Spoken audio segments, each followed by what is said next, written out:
Hey, welcome back to part 5 of the Dream Home build. In this video, we're going to be talking about the framing inspection slash checklist, the final checklist. But before we get there, let's quickly talk about the roof. We went with Owens Corning Duration, which I believe is a 30-year roof. It's also the type of shingle that's designed to resist high winds and hail. And then just a few days later, the roof is finished just like that. As you can see, there aren't any of those metal vents on the roof because we elected to go with a ridge vent. You see, roofs ideally need to be vented inside, meaning your attic space needs ventilation. In order to do so, we have what's called soffit vents, which allows air to circulate through the soffit vents under the roof overhang and rise up out of the ridge vent. Honestly, it doesn't make the attic that much cooler, especially on a hot day, but it does potentially prolong the life of the shingles and keeps moisture under control.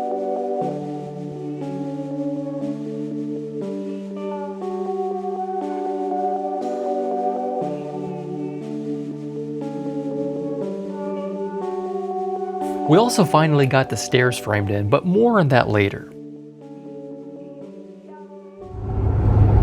Well, I'm going to the house and we're doing what's called like a punch out list or a checklist with the framers. And I gotta be honest, I'm a little nervous because I don't know why. I don't like confrontation, and I feel like every time I tell somebody to fix something or change something, I feel nervous about it.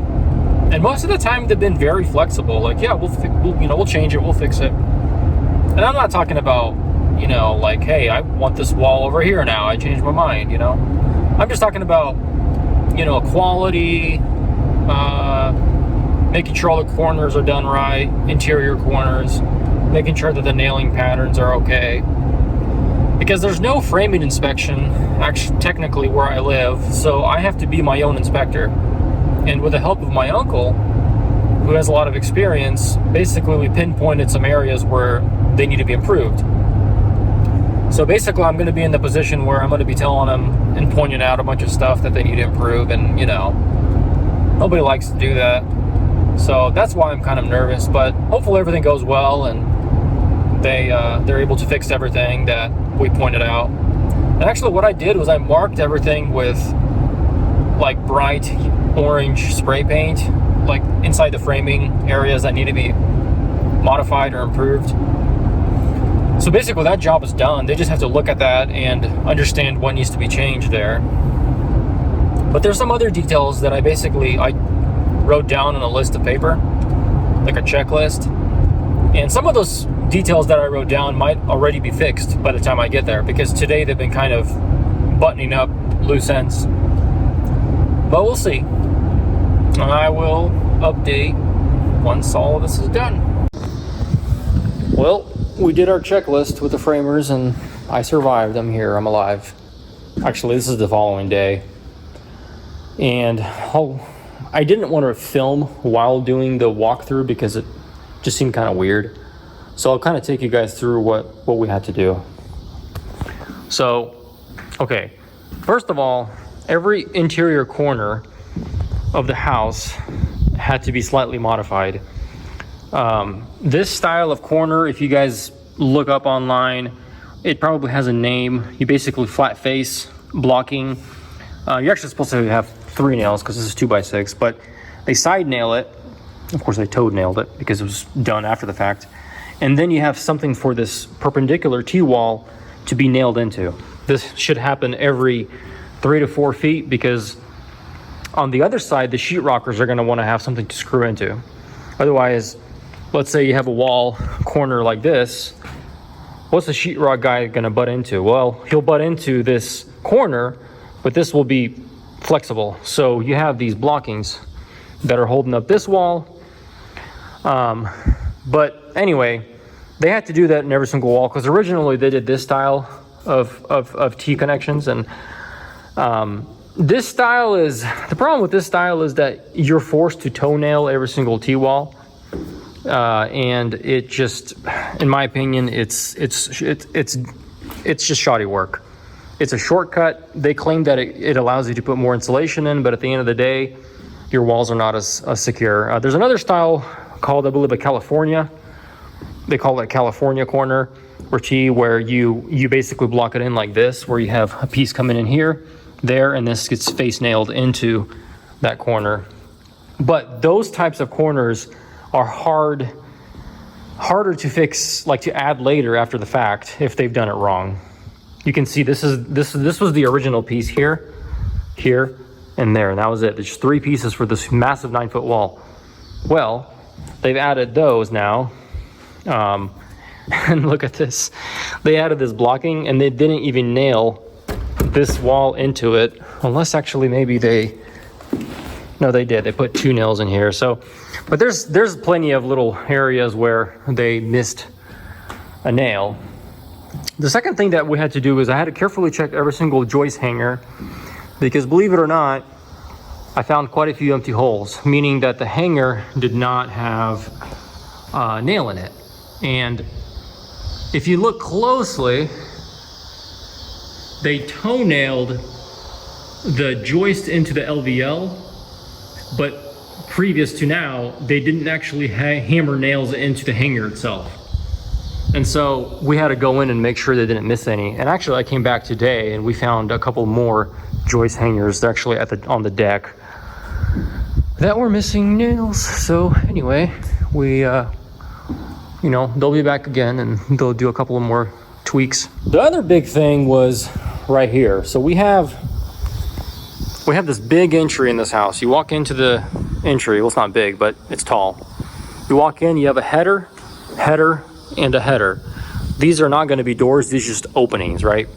Well, these headers are wide, and they're composed of 2 separate framing members. And what the issue was that this piece and this piece were not at the same level. So imagine doing your trim later on, or your sheetrock, and there's a 3/4 inch difference between this and that. It's just gonna be bad. So they had to come in here and fix a bunch of stuff. Look at they added that. So we fixed this guy here, and then the boss of the framer main guy was like, he realized that one was bad too, and then we realized that one was bad as well. And this is where things got a little bit heated. So they were fixing this last one over here, and I don't know how to explain this. Like, I was getting tired. I was like, we took a square, we put it up, it was rocking, right? Because you got 2 unequal surfaces, so the square wants to rock. I was like, let's go ahead and fix that. And so this is how it works. The framer gets on a ladder, he does some stuff, he hammers some stuff, and he looks at me and goes, "Is that better?" I'm like, "No, it's better, but it's not flat yet." He bangs on it some more, he looks at me and goes, "Is that better?" Like, at that point I was like, is it better? You're there on the ladder, you've got the hammer, you've got the tools, you're the framer. Is it better? You tell me. Is it good or not?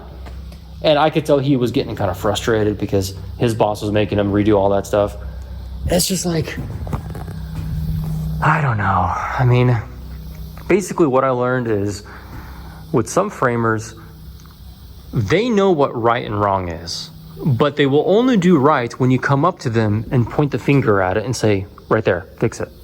If you don't do that, then basically what's going to happen is they won't fix it.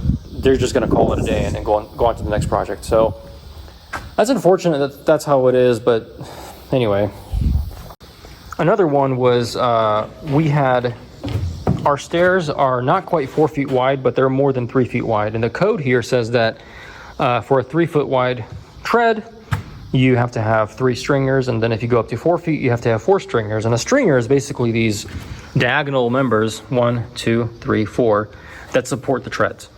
Well, the problem was that they had 4 here, but over here they only had 3. And the reason they had 3 was because one of the stringers that was delivered to us was damaged. It was very minor damage, but it was nonetheless damaged. So instead of like having it replaced, they just put 3 in instead of saying something about it, which we talked about this and we said we were going to have 4 stringers. So we had a new stringer brought in, and they put it in, but I don't know if they were frustrated about that or not, because removing a stringer and putting another one in and then moving that other one over, because it's originally in the middle, It's not super easy to do because it's extra work, but I mean, I guess if you don't do it right the first time, you just have to do it again. Now, a lot of the work that they did it proactively before I got in. There were some areas that needed to be fixed and finished, like for instance, putting some kind of framing on the bottom of the steel beams. This way you can, frame out the steel beams and then cover them with sheetrock. They did all that without me saying anything. We also had some of this framing finished here around the garage posts, as well as the hurricane straps had to be nailed in. And then one of the last biggest things that we had to do was we had to make sure that every single seam was taped with zip tape, because this is a zip sheeting panel, and it was rolled. So what I found is the following. You'd walk up to a wall, let's say this is like a 12-foot wall or 10-foot wall, and there's tape on it, and you can clearly see that the tape has been rolled to about the height of a human arm's reach. And then above it, it's not rolled, because the person working on it didn't want to get a ladder and get up on the ladder and roll it all the way up to the top. So I basically had to go around the whole house with them and look closely at and by the way, it's not very hard to tell. I mean, zip makes it easy because you can look really closely and see little Z's indentations in the tape. But even without the Z indentations, you can easily tell when the tape's not been rolled, because it looks way too smooth and it doesn't look like it's fully adhered to the wall. And so we just kind of went around the house and found places that weren't rolled, and we found a lot. So they spent probably a good hour going around the house and rolling everything. And the truth is that they put the zip sheeting on, half a month ago, if not more. And they put tape on it half a month ago. And I always wondered, wouldn't it be easier if you rolled it right after you put the tape on? Why do you just ignore it and wait for the homeowner to point it out and then roll it? Is it because you just didn't want to roll it, or because you were waiting to roll it? I mean, something tells me that they wouldn't have done it if I wouldn't have said anything. So that's just kind of the reality, though. I think that most typical builders probably maybe aren't so picky, and so framers are kind of, they become complacent, and they just kind of do things at the minimum. And then, once inspection happens, they fly in with all their tools and they quickly fix everything, and it's a mess and it's chaos, but it gets done instead of proactively working on it and making it right. So I don't know, maybe I'm wrong, but that's kind of been my experience. The bottom line is things were fixed, and we survived. Nobody blew a gasket. I think the main guy from the framer, he understands that this is our house. I'm not a builder. I'm not just going to build this house and forget about it. This is my house. I have to live in it. I have to deal with it. And if I want to be picky, I can be picky. The final detail that I have left, and they're going to have to come back and fix this. This is one of the bigger details, is that gable soffit and that soffit. This one and that corner, they're not level. They're turned in, and I think that's just because of the edge of the I don't know if the edge of the rafters came in bad, but if you look over here, it might be kind of hard to tell on camera, but this entire fascia is not level. It's going up like this, and I wish I would have noticed this sooner, but honestly, until the roof was put on, it was kind of hard to tell. Now that the roof is on, you can really see all the horizontal and vertical lines everywhere, and you can see that inconsistent level there. So unfortunately, I'm going to have to ask them to try to fix that. I don't know how they're going to do it, but they're pretty creative. Now I want to share some advice that I learned firsthand. So number one, many framers will like for you to let them install your siding. In fact, it's oftentimes part of the framing cost itself. Although it was a little confusing for me, because I thought I was getting a killer deal on the framing until the framers, a week into or 2 weeks into the framing, they're like, "Oh yeah, no, we're not doing your siding, not for that price." And I'm like, "Oh, that makes sense. Okay." And I was very confused, but whatever. That's behind us now. But I was advised by others and eventually found out, and will tell you why, that the reason why framers maybe shouldn't do your siding. Now, there are situations when during the framing process, the siding is installed because of structural reasons, especially if you're using those wide panel siding and you don't have sheathing, you just have house wrap. I get that. In our case, we had zip sheeting around the whole house. The house was protected from the elements. We wanted horizontal lap siding. There was no rush to put it on the house. However, the framers were insistent on installing the siding. I think they just probably wanted the work. They were already used to being here. But I said no. Here's why. When I started asking them, I said, hey, are you familiar with LP SmartSide? Yes, of course we are. Are you familiar with the installation rules? For instance, do you know that you need a certain gap between each horizontal piece when they butt together? The answer was, oh, you don't want a gap. You want it as tight as possible. Well, that was already a red flag. The next question was, okay, do you guys prime the cut edges? Because it's primed siding, it's not painted. It's primed, and every single time you make a new cut, you expose the material inside, and you put a primer on it to protect it. I mean, that's if you want the warranty to work. The answer was no, we don't do that. As a matter of fact, I talked to another framer who was recommended to me as a very good framer in the area, and I remember saying, yeah, so when you guys do the siding, do you prime the edges and all that? And he goes, oh no, we don't do that. That's whole different level of siding installation. If you want that, you're gonna have to pay more. If you want my pricing, yeah, we're not gonna, don't expect us to walk around and paint every single cut edge. So that's how it is. Do they know about the nail spacing, the kinds of nails to use, the nail patterns, all of these things? It's probably better to use a dedicated siding crew. Number 2 lesson that I learned was about the cedar detail. Like, as you can see, we have a lot of cedar posts on the house now. There's a couple of reasons why the framers didn't end up installing all the cedar themselves. Number 1 is that they just never came back. I paid them for the work that they did, and they got sidetracked by the weather and other projects, and when I offered to pay them more to come back and install the cedar, they never showed up, even though I really wanted them to. But later on, I learned from a really good home builder that you do not want framers to do your cedar work. There's a reason why framing is also called rough-in. And cedar is very expensive. You don't take a piece of cedar, cut it, find out you cut it too short, and get another piece. It's too expensive for that. And when I saw, now going back to the siding thing, you noticed around our house we had soffits installed by the framers. That's because that's how they put the roof together. They wanted the soffit boxes everywhere. When I saw how many soffit pieces were laying in the pile of trash, meaning that somebody assembled a soffit, put it on the roof, it was wrong, they took it off, they assembled another one. Okay, there were a lot of those. That was a lot of money for me. That was a lot of time wasted and just headache.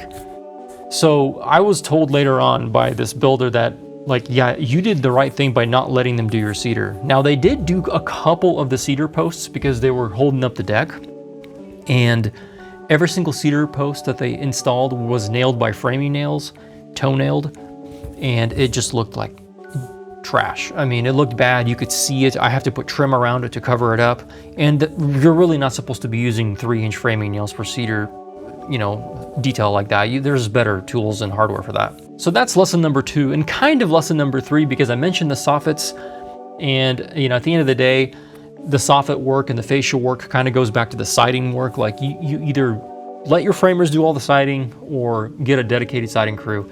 I ended up being very lucky. I have some very good friends, relatives actually, that are really good siding installers, and they did a great job. And you know what? They took it slow, they did it the right way, and it ended up looking really nice. Later on, I will be showing you guys the actual siding installation, which was done by, like I said, a very talented group of guys, but more on that later. I hope you guys enjoyed this one. Don't let my mistakes go to waste. Always be confident in telling your framers exactly what you want. It's your house. It doesn't matter what they think. And, as long as you know what you're talking about. I'll see you guys in the next video.